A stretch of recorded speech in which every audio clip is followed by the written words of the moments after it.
Okay. Well, hello everyone. My name is Nicola, and I'm here today to talk about a theme that perhaps many of you have already heard about or maybe involved about, but I really want to talk about this theme because it is a growing theme and is also because of the large scale of this scheme is also introducing a lot of opportunity for solution building and solving problems in this area. So before I get into the details, let me just give you a little bit of an outline what I'm going to cover today.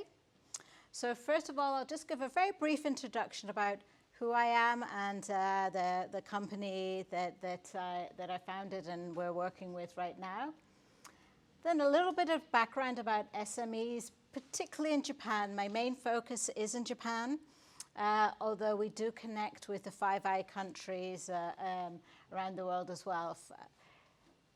Then I'm going to talk a little bit about the changing landscapes. Why this fascination with SMEs? Why is it becoming important now? Before we go into then the different roles of regulatory bodies and also in the private sector and then in helping to support the emerging challenges that are emerging from this changing landscape that SMEs are facing. And then we'll go into a little bit about what the ideal best practices and solutions will look like, the reality today, and then I'll finish with some of the opportunities for solutions and the help that SMEs are looking for from many of us here in the room today. So first of all, a little bit about me. So I'm originally from the UK, but I've been in Japan now for 30 years, and time has just flown. I started off actually originally on an exchange program, and I was a scientist. I was working in biochemistry and genetic engineering. That was my background. Fell in love with Japan, abandoned all of that, and actually moved into PR, promotion of Japan, when I moved back to the UK. And then through that, I came back to Japan again.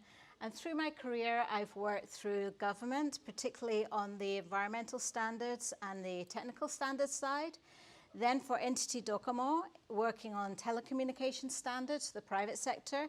Before moving to McAfee a couple of decades ago, I was there for about almost 19 years. And in that area, I was starting off in the engineering program management side before doing my MBA to then move into the business side. And then from that business side, the last 5 years, I moved more into the customer experience management side. Why? Well, this actually ties, and it's very important to what we're going to talk about a little bit more today. The customer experience is everything when you're designing solutions to problems that are very new or may have solutions to problems that are just not fitting a particular sector of the market. And this is what we were seeing in cybersecurity, and this is what, especially in the area of the small, medium businesses. There were solutions for consumers, there were obviously solutions for large enterprises, but then you had this area of the market where the solutions just weren't fitting their needs correctly. So that led me into something that I'm very passionate about, which is always about falling in love with the problem before you even start thinking about the solution. I mean, what are the real needs? What is the real problem? And what is it that we really need to then do to help solve that problem? Then look at, how can technology, how can other things help to then find solutions for those problems that we're seeing? And then the final thing I would like to introduce is NJV. NJV is actually the overall holding company. I have several initiatives, and one of the things that I'm going to introduce today is the one around cyber compliance. So NJV is just the holding company for our various activities that we're doing. Okay. Now, before I go into the assumptions, we were talking about this with Luminary, and the real assumptions about the needs of companies, particularly around training and those sorts of areas. And that also led me to think about the assumptions and stereotypes that people have about Japan, about how it's Japan Inc. And everyone's working in these large corporations, going to work in suits. That stereotype is shifting a little bit, but there still is, or many people that still hold that stereotypical image. The reality, however, is quite different. In reality, 99.7% of the enterprises, businesses, companies, organizations in Japan are or fall under the definition of the Japanese government's SME and how they're defining SME. Just over, about 3.3 million businesses fall under this category. And about 70% of the people in Japan are employed in this category. And that number rises actually to 90% when you go into the rural areas.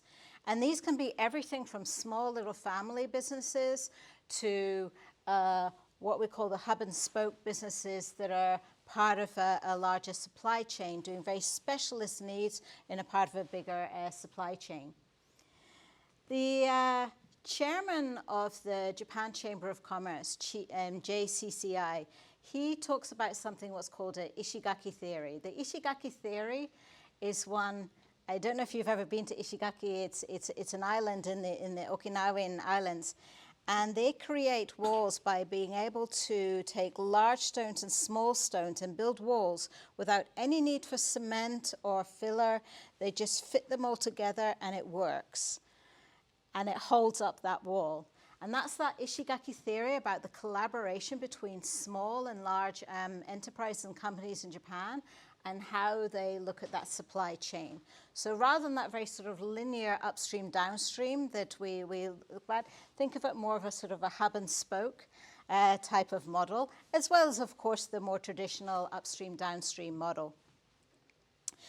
And when it comes to, when you think of that hub and spoke, it very much is like a hub and then specialized spokes. You will have companies that will specialize in 2 or 3 things, and that will be all that they do, but they do it very, very well. And they may supply many, many larger organizations that need that specific area.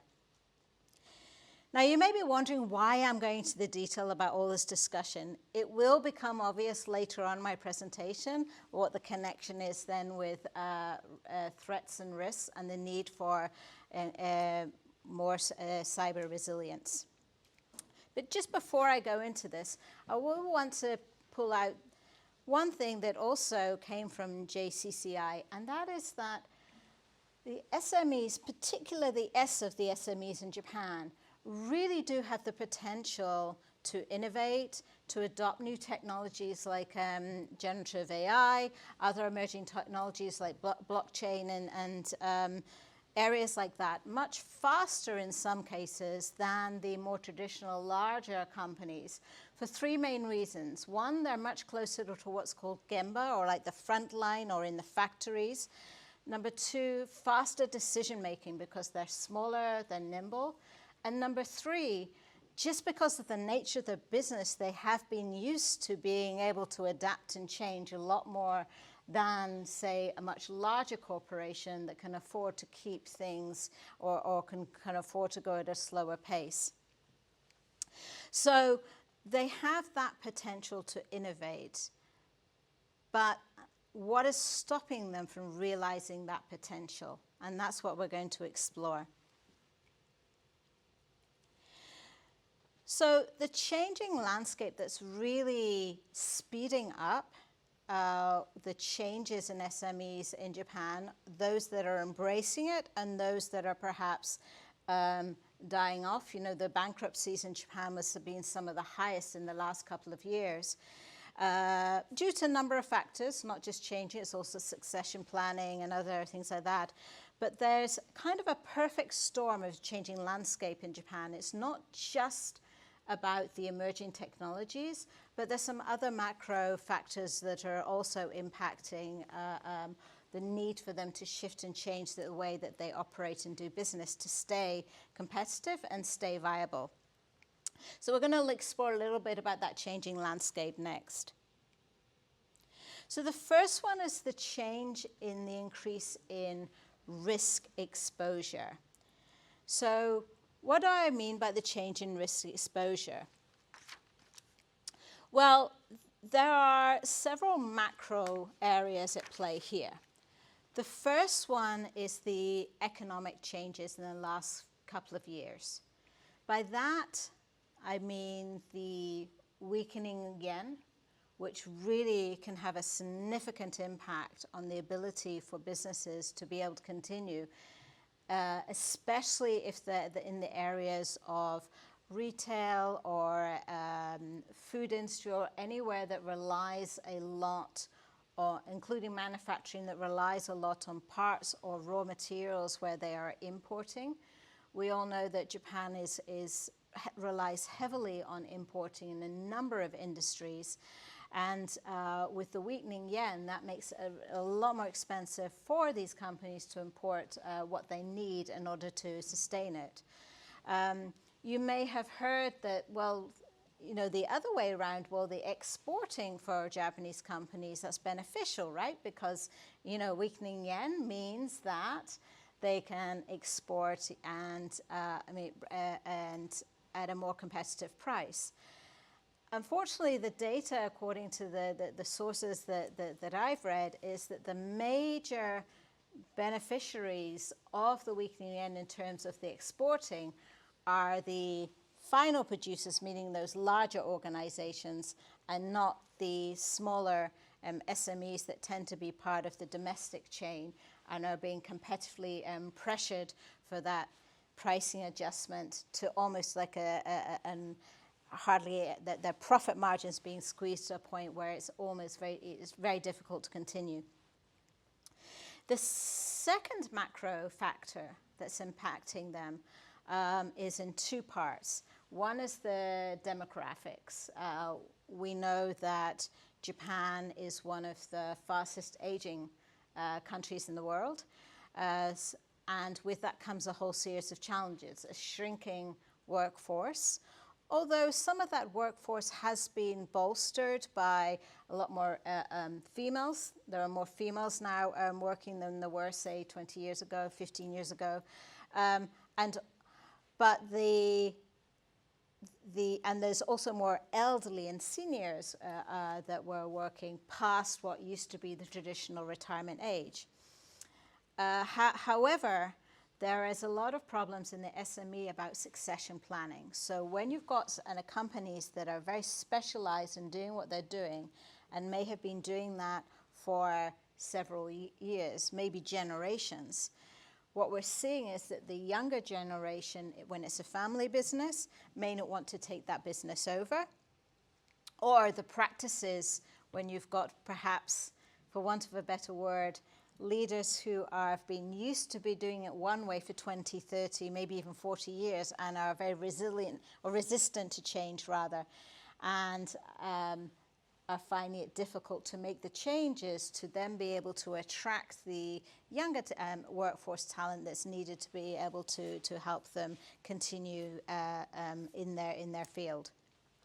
And then, of course, the final macro challenge is the challenge from overseas, and we talked about that a little bit earlier with the weakening yen, that doubling there, and things being made faster, cheaper overseas, not necessarily, and often in many cases, not to the same level of quality, which impacts output, but we are, unfortunately, in a world today where speed and output is sometimes valued more than actually the quality of the output. We see this, I don't know about you, but I've seen this over the decades in terms of just the quality of clothes, for example. You used to wear them, could keep them for years and they'd still be fine. Now you wash them a couple of times and they fall apart.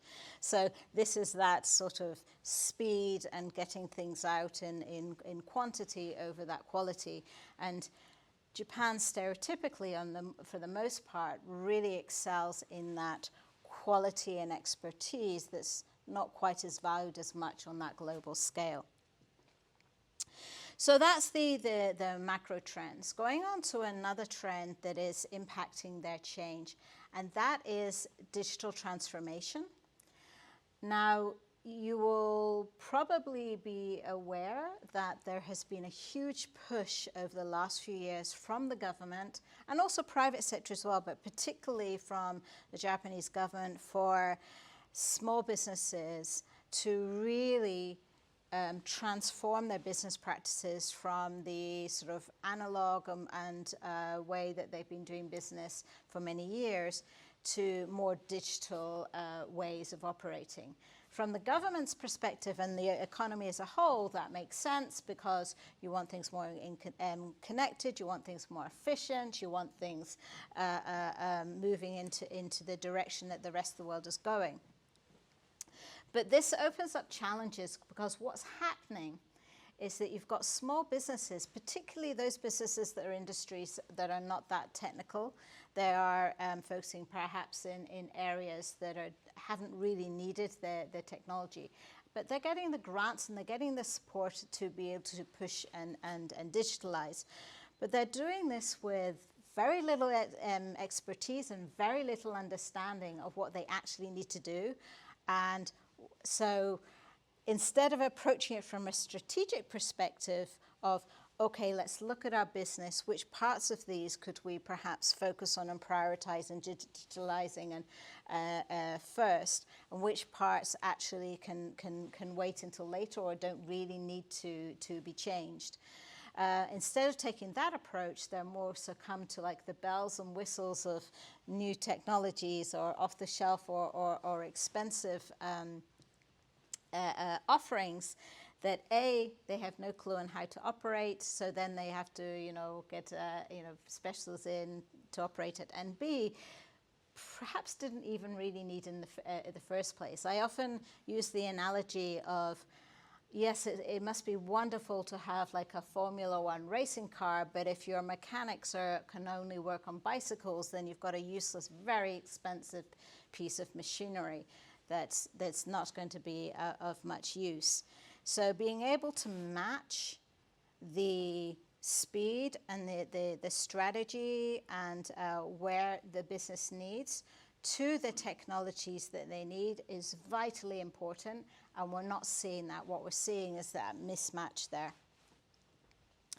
And then because of that mismatch, you're now introducing holes and vulnerabilities that weren't there before. So before, when you may have had things on paper or you may have had things by fax, yes, of course, there were risks with that. But now you've got digitalization, you've got them moving on to CRMs that are controlled by third parties. You've got them now putting their data, now being connected digitally to upstream and downstream vendors that they weren't before. So now you've got those risks. And every time a new link, a new integration is introduced into the mix, you're opening up these new vulnerabilities.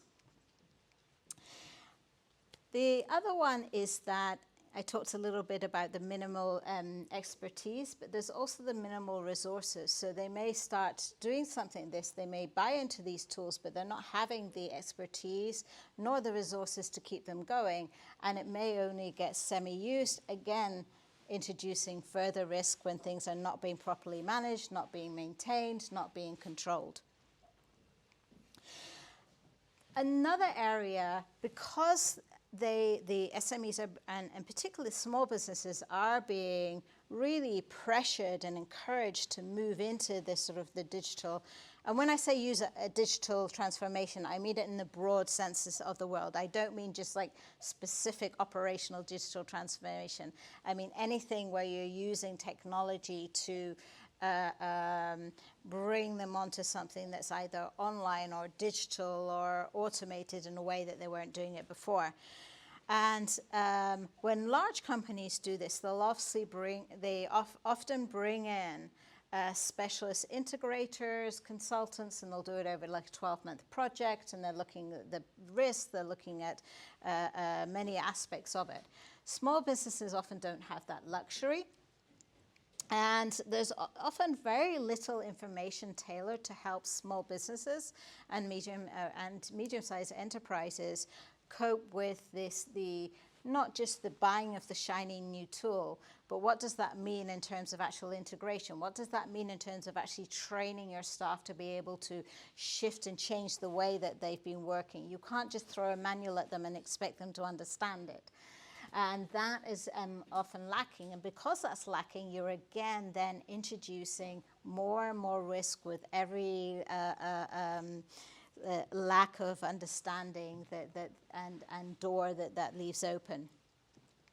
And that brings to the final point I've got in this area, which is the domino effect. So the cyber domino effect is something that the Japanese government mentioned in their, it was the METI actually that mentioned in their white paper in 2024. And what they meant by that was because of the risks that are being opened up through that transformation of the small and medium businesses, it's actually having that knock-on effect, or that what we call the domino effect of a chain reaction of damage, not just from the small little specialized company that have maybe been exposed, but all the business operations and vendors that may be attached to them or using the same sort of automated or linked systems upstream and downstream there. And that's what they're calling the cyber domino effect. So it's no longer about just that particular small business or a small SME. If they have a problem, whether it's a cyber attack or some sort of internal issue, it does then have a knock-on effect, sometimes right up to the larger organizations. You can imagine then the concern that came out of that when they realized just the huge potential for catastrophe here. And that led to a lot of changes, new regulations, guidelines, support, and budget being put on to try and solve this problem. Before we go into a little bit more of what the government's been doing, I'm going to now turn to the other side. That we've talked about the risk exposure. But with every risk, there's always the other side of the coin. Say, well, what's the probability of that risk being taken advantage of by those with a bad intent? We're going to look at that next. So, the increase in threat exposure. Often, you would think like, people that are wanting to do nefarious activities, those bad actors, they're wanting to go where the largest, gains are. Where can they make the most money? And that was true many years ago when they're first going out. You go for where you can make the most money. You want the biggest bang for your buck if you're doing it for financial gains. If you're going for a reputation, again, you want to have like the big clout, something that's going to get a big name for yourself. However, more and more these large organizations or these so-called larger targets have invested and now have, it makes it harder and harder. They have more and more secure, they have the resources in place to protect them and make them more resilient against these attacks. Therefore, they're harder and harder to penetrate the same way that cyber criminals used to do in the past. So what they're doing now is that they're looking for other targets, and that is where SMEs increasingly are becoming targets. And especially when the threat vectors are moving away from what used to be many years ago, malware, payload deliveries, all the very sort of technical ones. A lot of it nowadays is through social engineering. That is the way to get attention. So that's why the most common threats that the SMEs are hitting are things like phishing, because they're not having the training or the understanding to recognize when something is not with a genuine email or SMS or whatever vector it's delivered them through. Malware, because they haven't been keeping their OSs up to date, or they don't have the right security solutions installed in their systems, or maybe not comprehensive enough, or maybe it's out of date. data breaches due to either real intent or just carelessness or just pure ignorance and not understanding. And then ransomware. Now, ransomware, we'll explore this a little bit further because you would think, well, why would they target ransomware on smaller companies? And we'll talk about this a little bit later, why the ROI is actually making it lucrative even when you're going for the smaller, not quite as rich companies over the larger, richer companies. And then the vulnerabilities, as I mentioned, there can be the carelessness. Actually, there's data to show that around 80% of the data leaks in the small and medium companies actually come from within through employees, particularly through the use of personal devices. So it's not necessarily intentional, but it's because they're not having the, unlike in large corporations where you get your corporate device that's been locked down, it's got all the IT department has made sure that you've got all your BitLock or whatever software you need. It's got, and everything is pre-approved before it's loaded on there. A lot of small companies, the employees are going to be using their own personal devices for work and for personal. You can imagine what that opens, the risks and the threats that come from that. And then finally, in the threat exposure, one of the threat exposure is that they just really don't know what security they need and what they should and should be doing. And so the exposure, the threat exposure becomes a lot bigger there. Okay. So as you can see, the risk and the threat exposure, we've explored those two. We've seen that both of those have increased. Now let's look at it from the cyber criminals' perspective. Increasingly, SMEs are becoming the low-hanging fruit for cyber criminals. We enjoy on the, as consumers, also as businesses, we enjoy the advantage that technology gives us in our day-to-day business to help us get rid of routine work that used to take us hours. We can now speed it up with AI-powered tools, assistants, you name it. Cyber criminals doing the same thing, utilizing these tools to be able to speed up things that used to take them a long time to pull together. They can do that a lot faster. One example is in order to do a well-orchestrated phishing attempt, it could take from creation and getting the tools off the dark web that you need through to actual execution. It could take anything from 72 hours to maybe a couple of weeks. Now they can pull this together in 5 minutes. The tools all packaged together, a couple of prompts into the right AI tools, and boom, you've got your whole end-to-end, everything that you need to execute.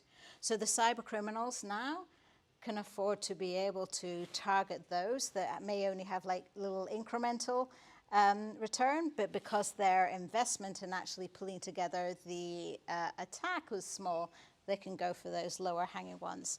The second thing, the reason it's a lower hanging fruit is that because as I explained before, that risk exposure, the small, medium enterprises, they are more and more digitally connected, but they're not really aware of what they're doing, and they're leaving open holes that make it easier for those that do know what they're doing to take advantage of that.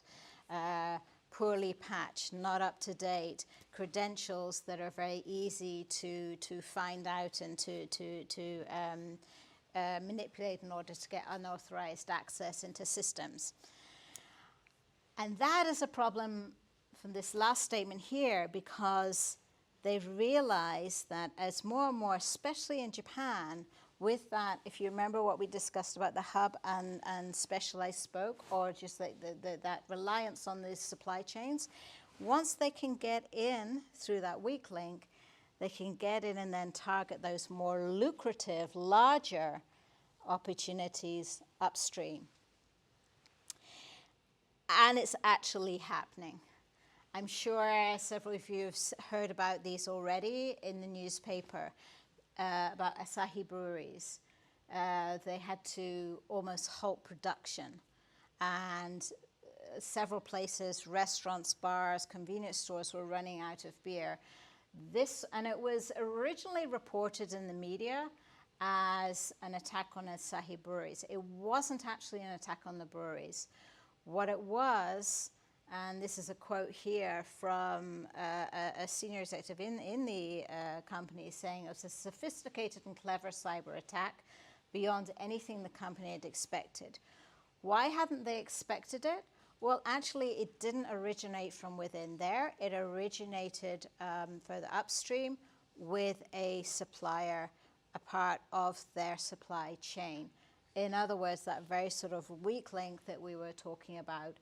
And it was sophisticated because the cyber criminals had taken their time to really monitor and understand the behavior of the places and had been looking for a long time to see where they could get in. And they tried this with other companies as well. So it wasn't they were particularly trying to get into the Asahi breweries. Think about something that they are trying in different places, because their end goal is disruption and is, bigger the pie as possible. What the cyber experts and the think tanks are assuming is probably where they're trying to go ultimately is where they can cause the most chaos and get the most control. Think about energy. Think about critical infrastructure.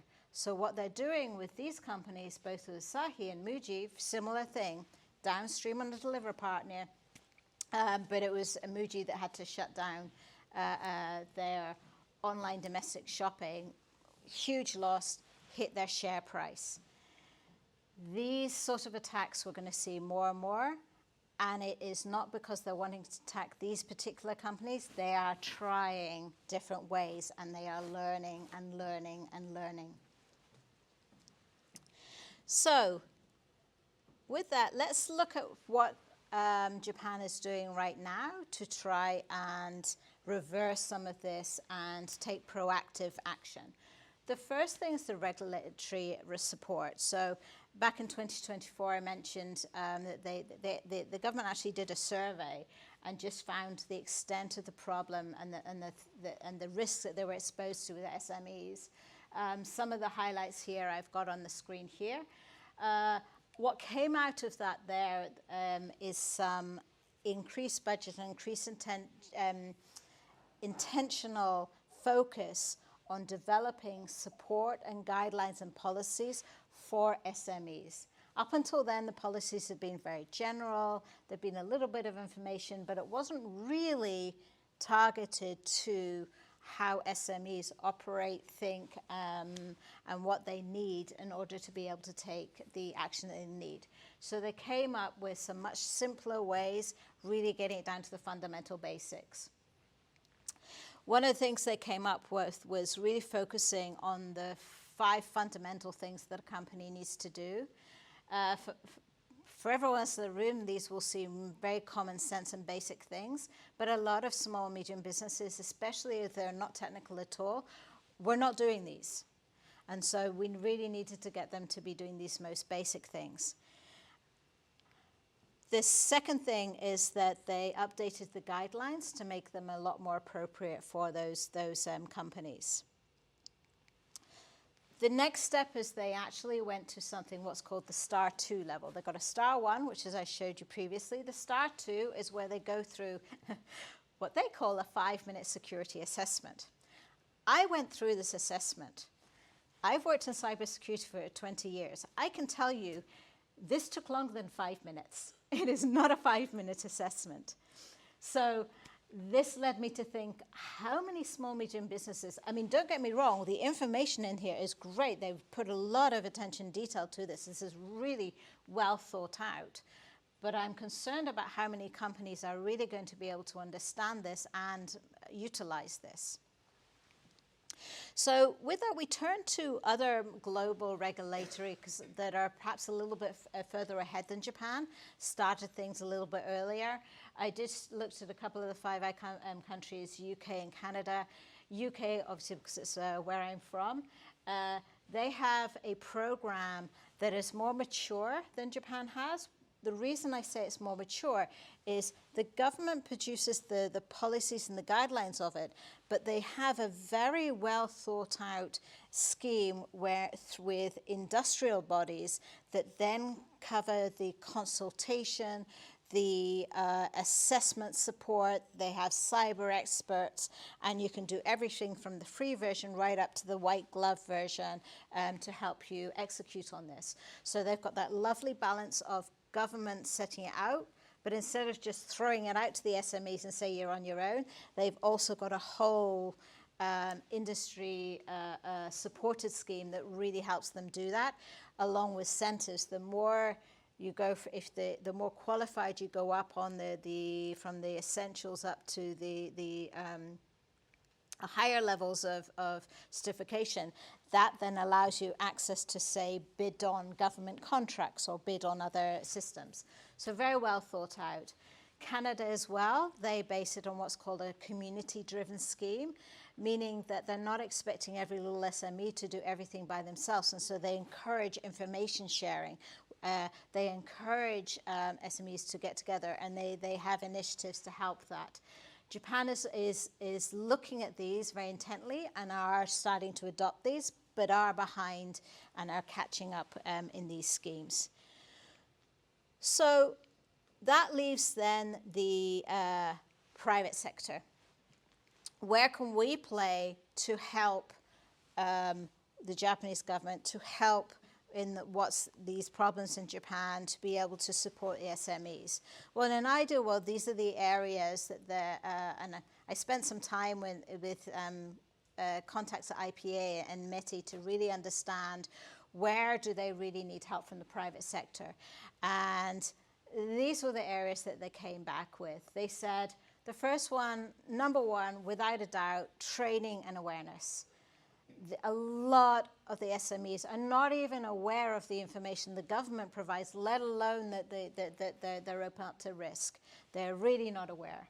The second one is finding ways to help the SMEs understand the importance of and regularly keeping their systems up to date. Same with the malware protection and privacy software, helping them get the right security for their needs. The last two here is something that SMEs are not going to be expected to do by themselves, but that instead the government and particularly private sector on companies that provide solutions to SMEs, making sure that you are developing solutions that are not just for larger enterprises, but you are developing solutions that help small businesses in an affordable and scalable and shareable way to cover that the data backup, responsiveness, and threat research and monitoring as a service, so outsourced in a way that's affordable. All sounds well and good, but there are several challenges in getting that set up. And this is where I want to spend the last few minutes of my time here, really starting to show you just how much opportunity there is here and just how much need there is for the right solutions to fit the problems that we're seeing. These are the challenges that you're facing. Think of a typical small business, even a medium-sized enterprise if they're non-technical. If you don't know what you don't know, how do you know that you need to take action? How can we build on awareness? How can we get them the training that they need in a way and that's suitable for them? Given the fact they've got limited financial resources, given the fact that they're less likely to have the in-house expertise to keep things going by themselves. And the other areas that you see here as well. And let's not forget the customer view. These small, medium businesses, these are customers that are thinking, I'm too small to matter, which is not true anymore, as we've explored earlier. I don't have the time and resources. I just need to get something off the shelf, right? All these like mindsets that they've got, how can we as solution providers help change those behaviors, change those mindset shifts? How can we do that? So it's not just about providing solutions, it's really about thinking about the problem and how we can address that problem. So in NGV, we summarize into 4 main areas of problems, if you like, that need solutions. The first one is there's a dire need for solutions to fit SME problems. Some countries are doing this a lot better than others. I've seen some amazing solutions come out of Singapore, UK, lesser extent in the US, but certainly in Australia as well. There really are some amazing solutions where they've really redesigned solutions from scratch to really address SME markets. The second one is about removing the frictions, helping them change their behavior, getting over this idea of we're too small to matter, and really encouraging that behavioral change. The third one is making sure that they're building for resilience. And what I mean by that is not just throwing an off-the-shelf, a solution for them and just leaving them to get on with it, but solutions that really look holistically and build strategically to help them in a long-term overall approach to building a cyber resilience across their end-to-end business. And then the final one, and this came out of several interviews that I did with small business leaders. They were like, Nicola, it's got to be actionable. It's got to be concrete. It's got to tell me what I need to do. And I need to know it's going to show me an output pretty quickly. I'm not going to have the hours in the day. I'm not going to have the attention. I don't have the know-how to be able to learn about this. It's got to get me to action and clear outcomes quickly to what I need. I need to know enough for what I need to know. The rest I'm leaving to you. So these are the 4 areas. And then just in a closing one, I'd like to introduce something that at NGV we're working on right now. We're at the we're not quite ready, unfortunately, to show you the final one there. We're at the prototyping. But what we've done is we've looked specifically at a niche area that's underserved, which is the cyber compliance side. We have partner companies that are developing the threat intelligence, the threat research, the monitoring for an SME specific environment. So we looked at it and said, well, what's missing? Oh, let's look at the cyber compliance side.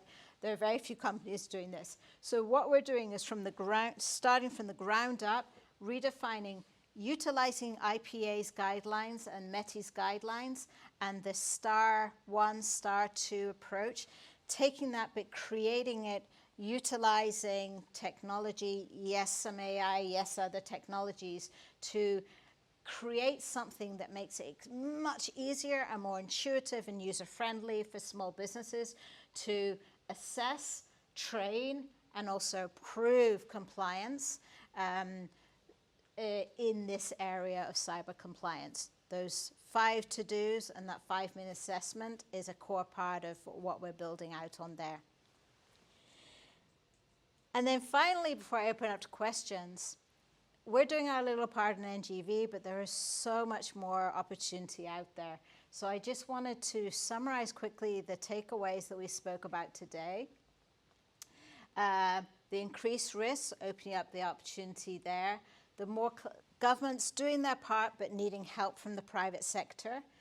That desperate need for more collaboration and support. So it's that collaboration and support, not just one-off solution packages.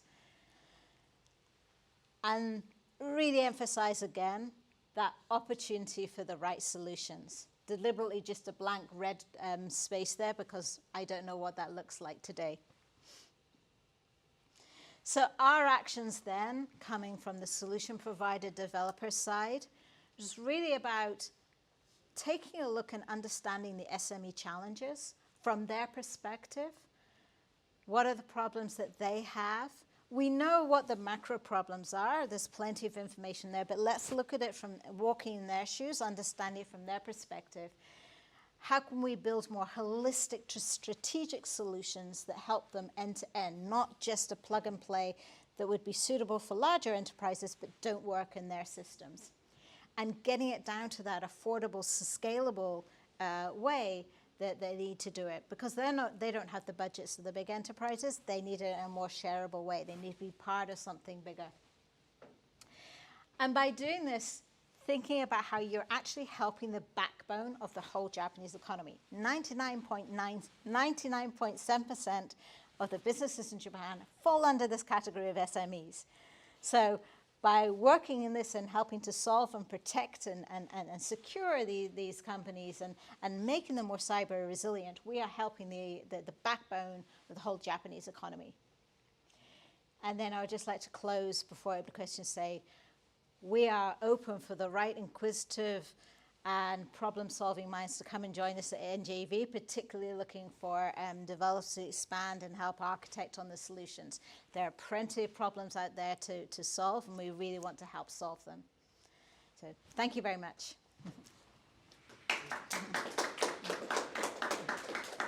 So now we move into questions. So if anyone in the audience have a question. Anyone? Okay, maybe I can start with a question. A little bit tough one, but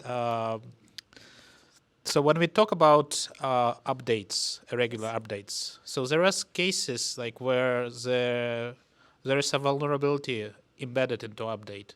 Yes. So what would be the best recommendation in this case to avoid this kind of situation, to avoid getting an update that might risk your system? That is actually a brilliant question, and there's a multi-pronged or several layers to that. First of all, SMEs should not have to be, and particularly small businesses should not have to be responsible or completely responsible for taking to be able to distinguish between or be able to identify rather whether a vulnerability is the right vulnerability and whether there is any possibility of introducing threats through vulnerabilities that could cause more harm than or not. This is where IPA, the Information Technology Promotion Agency of Japan, has a huge role to play. They have been building, they've been doing it for many years, but they're now actually looking ways they can make it more accessible to SMEs for information and keeping them up to date on exactly what you're describing. When something like that happens, when it is found, then it's up to larger organizations that have more resources to be able to inform and not only inform, but provide them the course of action to correct in the event that something may have been installed or applied that could harm. The second part of that is there's private sector companies that are looking at ways to actually automate and take the burden off that. So in other words, the detection, the evaluation, the remediation, and the prevention, doing this not in a sort of on-prem or way that, not even on-prem, but specialized solutions that large enterprise have, but actually doing this in a way where you've got a network connection of small, medium businesses that are leaving it to like specialist ones that are able to do that and then broadcast, if you like, in an automated way, the detection, the remediation, and any other sort of action that needs to be taken around that. So what I'm basically saying in a nutshell is you cannot expect the SMEs to have the technical ability to be able to do any type of detection and remediation, all the usual steps of cybersecurity by themselves. That must be through specialist agencies. What's the problem is how do you automate and simplify that connection so it's more streamlined? Yeah, thank you. Any other questions? Hello. Many small businesses are using clouds, right? So they do. I'm sorry, I can't quite hear you. Hello. Small businesses usually use the clouds. They do deploy their applications into clouds. Yes. consult about it? Do you have some people who are experts in this area so they can give some advices how to protect our applications in major cloud providers like in AWS, and how to configure it safely and what to check, what Yes. to Yes. check first? There's a double-edged sword to small businesses utilizing cloud solutions. On the one hand, there is the regulatory authorities and, well, obviously the private sector as well, want to encourage small businesses and small, medium enterprises to utilize cloud solutions because you're putting then the burden, the accountability and responsibility on those that are specialized to making sure that those systems are secure. And as long as that, then the regulatory authorities are also holding those solution providers accountable for that. I'm talking about the large big tech solution providers, right? So it's in their interest to want to make sure that they are making sure that when that they are protecting the assets that they've got of lots of different businesses so that they can keep their business going. The problem arises when, and I've seen this in some of the interviews, they say, oh, well, I'm using Google Workspace or I'm using Microsoft, so therefore I'm okay because Microsoft and Google are taking care of me. But what they're not seeing is that the fringe things that are not associated with that, or they're not understanding the concept of access controls, or they're not configuring their setup correctly. And that is the opportunity for smaller, more boutique solution providers, which is why I keep talking about the holistic and more strategic solutions. The actual core large cybersecurity, you know, the typical solutions you think of, those are already taken care of by the large either cybersecurity companies or tech companies. The pieces that are missing are that, yes, you know, the big tech are doing what they can do to secure assets on there. But if you have got it configured, or for example, you take a simple example, if you haven't toggled that little on to make sure multi-factor authentication is mandated for your employees, you've now opened up a risk. So is the responsibility then on the cloud providers to educate the small businesses on how to set something up?